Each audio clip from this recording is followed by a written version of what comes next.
আসসালামু আলাইকুম ওয়া রাহমাতুল্লাহি ওয়া বারাকাতুহু। কেমন আছেন সবাই? আশা করি ভালো আছেন। এখানে দিয়ে তেল দিয়ে দিচ্ছি পেঁয়াজ। আজকে বানাবো মুরগির মাংস পালং শাক দিয়ে।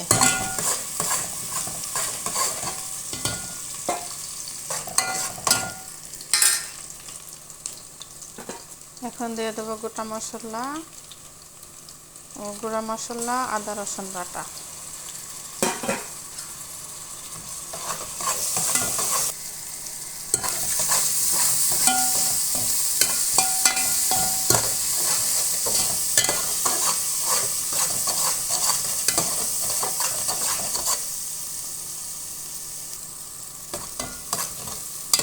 এখন আমি পরিমাণ মতন লবণ দিয়েছি, পরে আমি লবণ লাগলে পরে আবার দিব।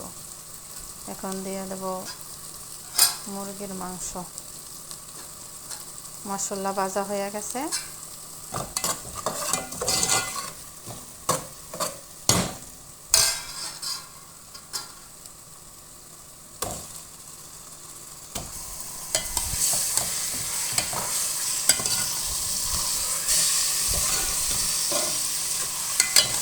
এখন ভালো করে মশলার সাথে একটু কষিয়ে ভাজা ভাজা করে নিব। আগে আমি পানি দেব না। এখনও আমি পানি দিই নেই। মুরগির মাংস থেকে পানি উঠে গেছে। এটি ব্রয়লার মুরগি, পানি নাও দিতে পারে।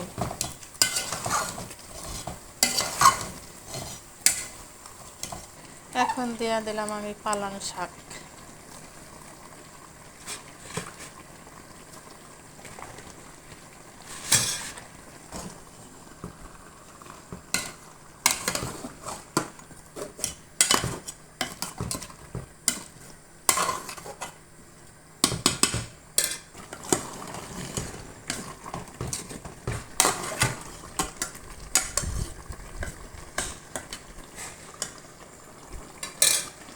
দিয়ে দিলাম কয়েকটা কাঁচামরিচ।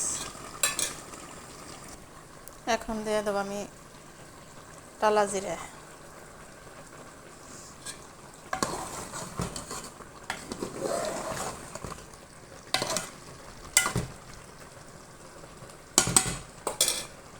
হয়ে গেল আমার পালং শাক দিয়ে মুরগির মাংস কষা। পালং শাক দিয়ে সব কিছু দিয়ে রান্না করুন যায়। মাংস দিয়ে, মুরগির মাংস, সব মাংস দিয়ে, মাছ দিয়ে, আলু দিয়ে ভাজি, এমনিও ভাজি, খুবই মজা লাগে। মুরগির মাংস দিয়ে কষা ভুনা করলে খুবই মজা। কে কে খেয়েছেন অবশ্যই কমেন্টে জানাবেন, ও ভিডিওটা ভালো লাগলে অবশ্যই লাইক, কমেন্ট, শেয়ার করবেন। ভালো থাকবেন সবাই। আল্লাহ হাফেজ।